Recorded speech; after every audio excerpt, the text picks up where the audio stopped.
Bab 32. Meng tidak memiliki prinsip moral. Tang Yu memegang gelas anggur, menunggu dengan cemas Meng Yu bergerak. Tiba-tiba, wanita berambut ungu yang duduk di seberangnya, Bei Mingyin, berdiri dan berjalan ke meja nomor 17 di seberangnya dan duduk, yang membuat Tang Yu tercengang. Itu tidak benar. Ini bukan seperti yang tertulis dalam naskah novel. Bukankah seharusnya dia yang berpura-pura menjadi babi dan memakan harimau? Lalu Meng Yu datang menginjaknya. Lalu dia menginjaknya kembali. Dan akhirnya dia berhasil berpura-pura menjadi babi dan memenangkan hati 3 wanita cantik. Oh sial, orang bermarga Meng tidak memiliki etika bela diri. Jangan bermain sesuai aturan. Mahasiswa Yin, apakah kamu mengenalnya? Tang Yu bertanya dengan rasa ingin tahu. Bei Mingyin menoleh dan menatapnya tajam. Tuan Tang, Anda benar-benar usil. Saya baru saja setuju untuk makan bersama Anda. Dan Anda masih jauh dari kata pacar saya. Jangan ikut campur dalam urusan orang lain. Meng Yu batuk beberapa kali dan hampir tersedak anggur di mulutnya. Dia mungkin terbiasa menjadi seorang wanita dari keluarga kaya. Jadi ketika seorang gadis kecil yang garang tiba-tiba muncul, dia merasa agak sulit menerimanya sejenak. Untungnya, dia tidak mencoba memulai percakapan. Kalau tidak dia akan dikritik habis-habisan. Meski dia kaya dan tampan, bukan berarti semua cewek akan jatuh hati padanya, kan? Yinzi, apakah itu kamu? Mengapa kamu datang ke Nanhang? Su Ningyun bertanya dengan lemah. Bei Mingyin tidak mengajukan pertanyaan apapun. Dia berlari langsung dan memeluk Su Ningyun lalu berbalik. Itu memang yang mulia Qin. Saya bertanya-tanya siapa lagi yang bisa memiliki temperamen seperti itu selain Anda. Ada apa dengan wajah Anda? Bagaimana Anda bisa menjadi seperti ini?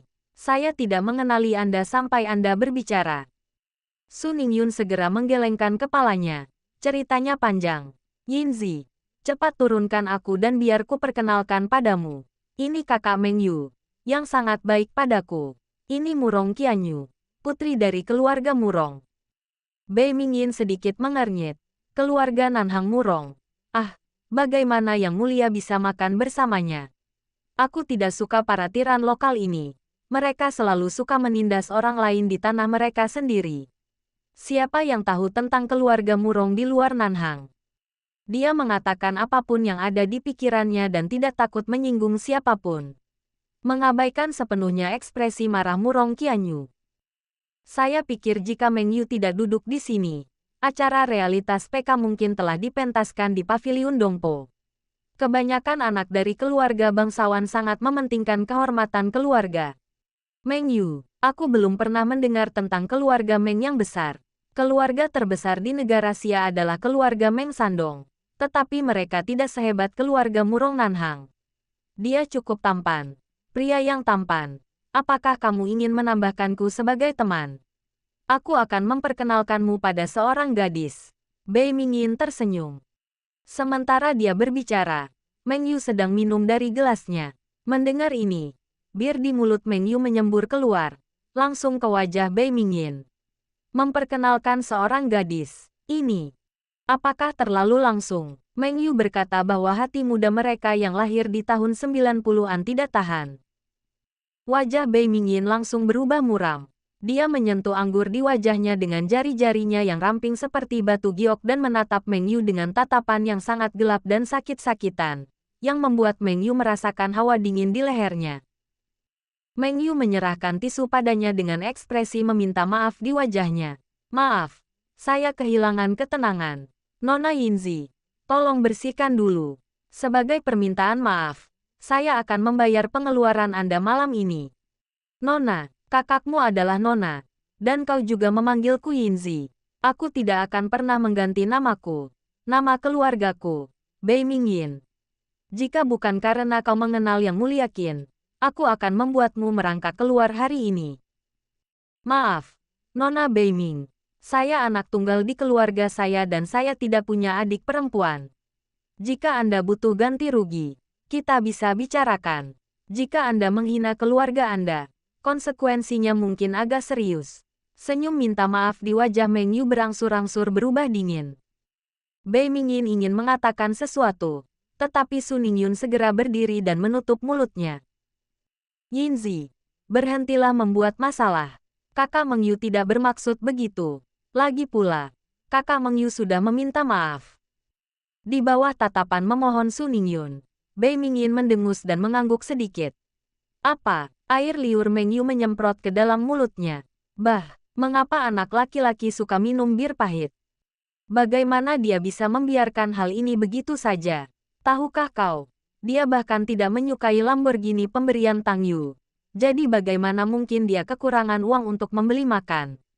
Itu sungguh lucu. Akan tetapi, kita harus mundur agar bisa maju, dan tidak bersikap bermusuhan untuk sementara waktu, agar tidak menempatkan Yang Mulia Qin dalam posisi sulit.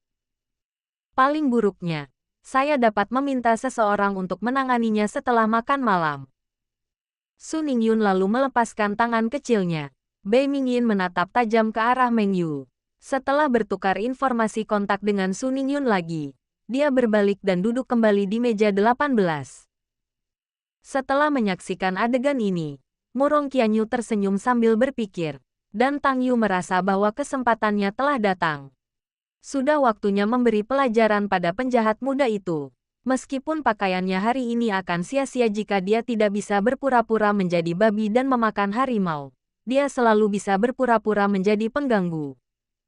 Kamu yang bayarin pengeluarannya, aku khawatir kamu nggak sanggup. Tang Yu tersenyum percaya diri. Pelayan, bawakan 1 set lengkap dongpo bankuet. Mata Bei Mingyin berbinar. Ya, jika kekerasan tidak berhasil, dia dapat mencoba taktik sipil.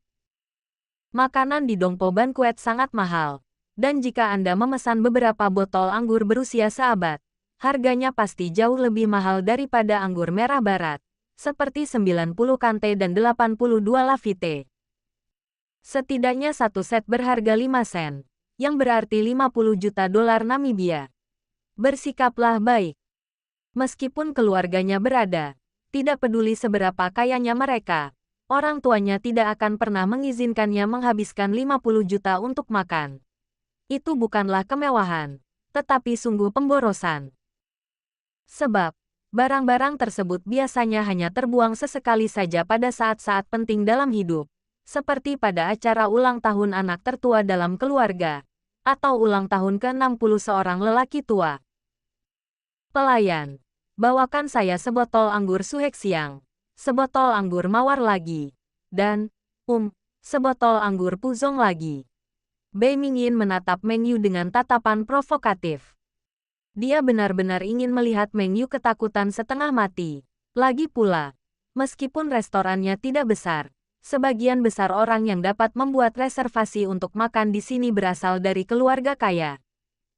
Orang biasa tidak memiliki koneksi dan tidak dapat membuat janji temu. Jadi Anda seharusnya punya pemahaman tentang anggur yang dipesannya. Wajah Murong Qianyu berubah drastis. Dia merasa sedikit kasihan dengan biaya makan Meng Yu. Seperangkat makanan dan anggur ini mungkin berharga paling tidak 10 sen. Tetapi dia tahu kekayaan Meng Yu. Jadi dia tidak mengatakan apa-apa. Meskipun konsumsinya tinggi, itu hanya untuknya. Bagi orang super kaya seperti Meng Yu, itu mungkin hanya percikan air. Meng Yu bahkan lebih tenang. Pertama-tama, hal yang paling ia miliki adalah uang.